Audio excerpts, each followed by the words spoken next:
मुफ्ती साहब के YouTube channels को सब्सक्राइब कीजिए। आस्क मुफ्ती तारिक मसूद।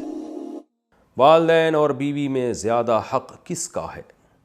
बेटे का ज़्यादा करीबी रिश्ता किसके साथ है, वालिदैन के साथ या बीवी के साथ? यानी ज़्यादा तवज्जो वालिदैन की तरफ डाले या बीवी बच्चों की तरफ? बिनते खलील अहमद इंडिया से।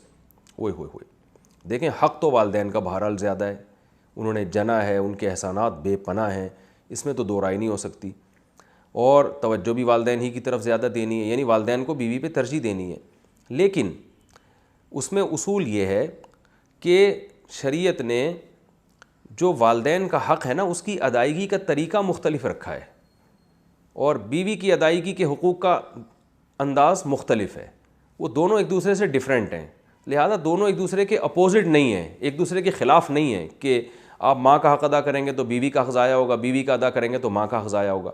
इसकी मिसाल ऐसे है कि जो है कोई आपसे पूछे कि भाई क्या नाम है, बेटे का हक़ ज़्यादा है या बेटी का? तो भाई हक़ तो दोनों का बराबर है, लेकिन दोनों की हक़ की अदायगी में फ़र्क मुख्तलिफ है।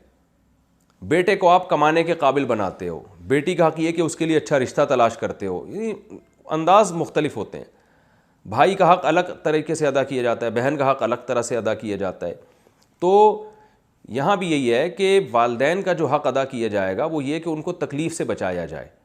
बाकी टाइम ज़्यादा किसको दिया जाता है? वो बीवी को दिया जाता है, इसलिए कि वालिदैन को आपके ज़्यादा टाइम की ज़रूरत नहीं होती, क्योंकि अल्लाह ताला ने दो दिलजोई के लिए पैदा किया, वो मियाँ बीवी को एक दूसरे की दिलजोई के लिए पैदा किया, तो वो एक दूसरे से टाइम मांगते हैं।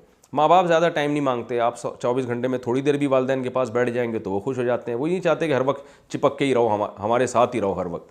तो इसलिए वालिदैन को अक्सर लोग अपने वालिदैन को सफ़र में अपने साथ नहीं लेके जाते, घूमने फिरने जाते हैं तो बीवी को लेके जाते हैं। तो इसलिए कि बीवी के हुकूक़ में ये चीज़ दाखिल है। कुरान में भी अल्लाह ने इरशाद फरमाया व साहिबतिही व बनीही, कुरान में अल्लाह ने बीवी को साहिब कहा है। साहिबा का माना साथ रहने वाली, तो साथ रहने वाली क्योंकि वाइफ है तो टाइम आम तौर पर उसको ज़्यादा दिया जाता है।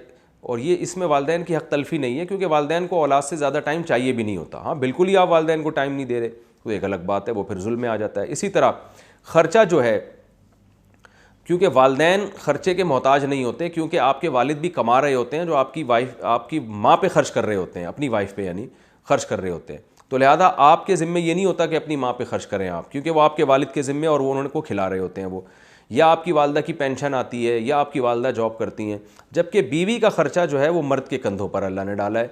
तो इस लिहाज से इंसान ये हो सकता है कि माँ बाप को ना दे रहा हो, बीवी बच्चों को खिला रहा हो, तो इसमें कोई गुनाह नहीं है। गुनाह जब होगा जब माँ बाप जो है वो उनका कमाने का कोई ज़रिया नहीं है। तो ऐसी सूरत में आप बीवी बच्चों को खिला रहे हो, माँ बाप को नहीं खिला रहे हो, तो आपको बहुत सख्त गुनाह होगा। ऐसी सूरत में आपको हुक्म है कि आप दोनों को खिलाओ। फिर आप किसी की वजह से किसी को महरूम नहीं कर सकते। आप अगर आपके पास आमदन कम है तो डिवाइड करो आप उसको। तो ये कहना यानी वक्त में हो गया ज़ौजा का हक़ ज़्यादा है, और रात गुजारना ज़ौजा का हक़ है। आप अगर वालदा के साथ नहीं सोते, बाप के साथ नहीं सोते, आप बीवी के साथ सोते हो, तो फिर ऐसी सूरत में आपकी वालदा अगर आपको ताना देती है कि भाई मैं चाहती हूँ कि मेरे घर में तू आके सोया कर, तू बेगम के साथ जाके सो रहा है, तो माँ का हक़ तो ज़्यादा है, तो माँ का ये ताना गलत होगा। इसलिए कि माँ का हक़ अगरचे ज़्यादा है, लेकिन ये वाला हक़ माँ का सिरे से है ही नहीं। ये हक़ माँ का नहीं है, बल्कि उसका है जो अपने माँ बाप को छोड़कर रुखसती करके आई है आपके घर में, तो ये रात आपको उसके साथ गुजारनी पड़ेगी। हाँ, कभी कभार हो जाए, जैसे माँ बाप कहते हैं बहुत दिन हो गए हमारे घर में आई नहीं रहने के लिए, तो कुछ दिन रहने के लिए आओ, वो एक अलग बात है, कभी कभार तो एक अलग। लेकिन मुस्तकिल बेसिस पर ज़ौजा के साथ इंसान को रहना पड़ता है, और मुस्तकिल बेसिस पर ख़र्चा भी आप पर ज़ौजा का है, चाहे वो मालदार ही क्यों ना हो। वालिदैन अगर मालदार हैं तो आप पर वालिदैन का ख़र्चा लाजिम नहीं है, लेकिन बीवी करोड़पति भी क्यों नहीं हो, फिर भी शौहर के ज़िम्मे उसका नान नफ़क़ा है, क्योंकि वो अपना घर छोड़कर आपके घर में बाउंड हुई है इसी बेस पर कि अब नान नफ़क़ा आपने उसका उठाना है। तो ये चंद चीज़ें हैं। तो फिर आप कहेंगे फिर वालिदैन का हक़ ज़्यादा कैसे हो गया? हक़ ज़्यादा ऐसे हो गया कि जो वालिदैन के हुकूक़ हैं ना आपके ऊपर, जो वाजिब हुकूक़ हैं, उनकी हक़ तलफ़ी आपने अगर की तो आपको गुनाह बहुत ज़्यादा होगा। बीवी के हुकूक़ की हक़ तलफ़ी की तो गुनाह होगा, मगर इतना नहीं होगा जितना वालिदैन को सताने का गुनाह होता है।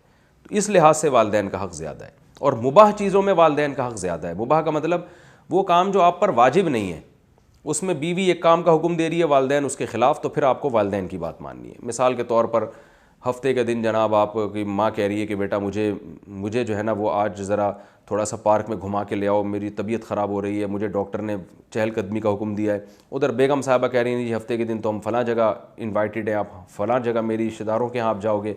تو ایسی صورت میں پھر آپ کو ماں کا حکم فالو کرنا پڑے گا, اس لیے کہ اس کی ضرورت کو آپ نے پہلے مد نظر رکھنا ہے. بیگم کو آپ بول دیں بھائی بیگم دیکھو میری اماں کی طبیعت خراب ہے, اماں نے بولا ہے پارک میں لے کے جاؤ مجھے اور واکنگ کراؤ تھوڑی سی, تو پھر میں ان کو ٹائم دوں گا. آج اپنے رشتہ داروں کو آپ تھوڑا سا گول کر دیں, ٹوپی کرا دیں آپ ان کو. تو ایسے جو یہ چونکہ جائز ہے نا, گھمانا پھرانا کوئی واجب تو نہیں ہے, تو یہ جائز ہے. اسی طرح مثال بیگم کہہ رہی ہے مجھے حج کرا کے آؤ, آپ ماں بھی کہہ رہی ہے حج کراؤ, تو پھر ماں کا حق یہاں پہ زیادہ ہے کیونکہ حج کرانا آپ پر واجب نہیں ہے. تو مباح چیزوں میں پھر ابا اماں کو مقدم رکھا جائے گا. Ask Mufti Tariq Masoud.